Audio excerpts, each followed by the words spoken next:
And it's also come out that Donald Trump in several months has killed more than Obama in several years.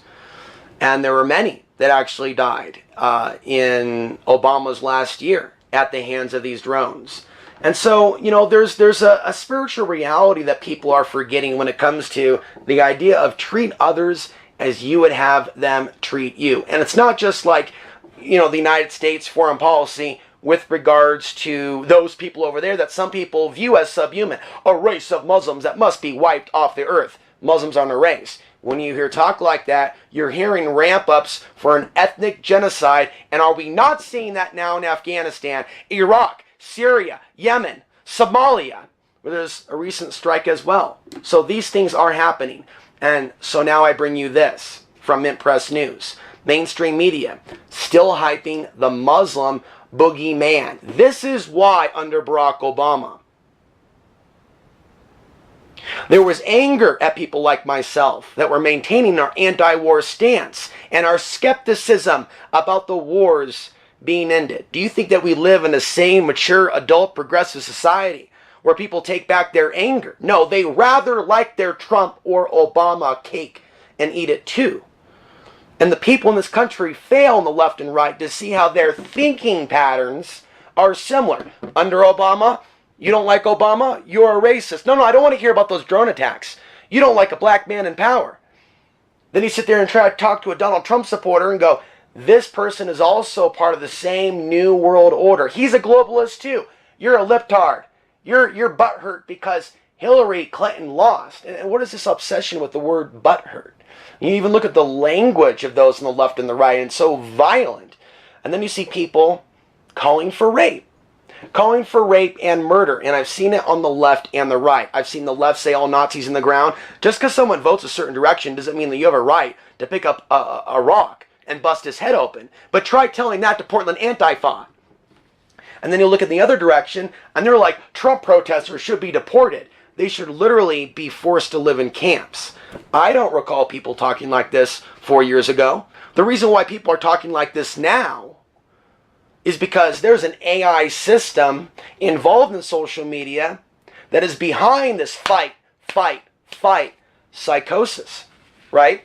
And all this is happening as our nation prepares to go to war. They're creating resentment amongst our own people. So we're prepped for a royal battle of the genders, the races, the classes, right? Before, during, and after this next great war. And they can keep putting out this propaganda to keep people busy and keep on the defensive. Instead of people going, wait a minute, are the world elite conspiring together to start a war to bring down our population? Or to create their new world government? Or something to that effect? Unfortunately, right? We are being conditioned to hate people that think like that. Many of you. And especially, I'm speaking to the audience that may be watching this on cable access, not so much the audience on demand. Now, I'm going to read a few words from this regarding the mainstream media demonization. Because they're only covering hate crimes because it fits into that divide and conquer, fight. But they're not actually getting to the root, right, of why there's so many people acting like sleeper agents. A guy in Portland spitting in the face of an Indian woman. What, you don't think there was propaganda demonizing people around the world during Bush and Obama? Showing in some cases fake protests where people are like, death to America, and they would get the wrong country. They would say that this is this group in Afghanistan and it would be somewhere else in another country. And people would be watching this for years. And then the association was made. Muslims hate America, and then people start developing another psychosis. That person might be a Muslim, and you start hearing about attacks on East Indians. You start hearing about attacks on Sikhs, and people feel comfortable just blaming the current president while ignoring the crimes and propaganda and even other forms of racist attacks and discrimination during Bush or Obama. Now, does that sound like a very sane society that's ready to deal with what comes next? if it can't even identify the fact that there's propaganda that's been around for a long, long time, and it's not just the fault of one president, does that sound like a society able to see what is coming next? Because if you don't see that baseball bat coming around the desk, as I've said before, then how can you block it? How can you evade it? How can you dunk in time? The American boogeyman of terrorist threats, often used to further war and military intervention, comes with domestic consequences. In the United States, Muslim houses of worship have been inundated with threats of bodily harm and property destruction, as well as things like pig heads and desecrated Qurans left on their doorsteps. There's been a 91% spike in hate crimes against Muslims in the first part of this year compared to the same period in 2012.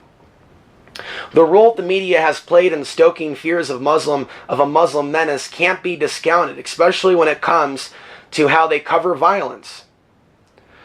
From print media to the programs and films watched on a daily basis, Muslims are often seen through a single lens, as barbarians. It was during the Clinton administration that True Lies came out in Arnold Schwarzenegger, and we saw ISIS before there was an ISIS, declaring that if they didn't have their demands met, there would be a U.S. city like nuked every single day. You fast forward to the year 2007, Portland, Oregon is hosting Top Off 4, simulating a dirty bomb attack. You fast forward to 2008, black helicopters are flying over the Rose City. You type in black helicopters here, Oregonian, you'll find out Oregon Live reported on it, and you can see the pictures for yourself. You look at 2009, the FBI found a Somalian guy from Hillsborough that was mentally insane, taught him how to blow up a backpack, entrapped him, and scared the city of Portland, saying that a terrorist tried to blow up the Christmas tree during the yearly ceremonious ritualistic lighting.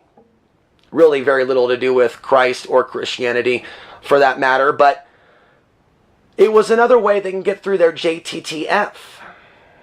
And so we look at the Portland today, and I look at a city that might one day face an Islamic false flag, that is an event that is perpetuated by the U.S. government, and it'll work. It'll work. Because as a Portlander, I know, right? The average Portlander doesn't want to hear about false flag attacks. That's seen as a conspiracy theory. And we know how conspiracy theorists are viewed today. Lower than dirt. Even if someone's saying, hey, wait a minute, maybe they're droning innocent people that had nothing to do with hurting us on 9/11 or another terror attack. So it's going to take some time for Americans to understand it's not just the Native Americans' blood that's on your hands. It's the people of Afghanistan and Iraq. And it may take many generations into the future for American men and women, if we still are Americans then, to go back in the history books and recognize the genocide taking place now.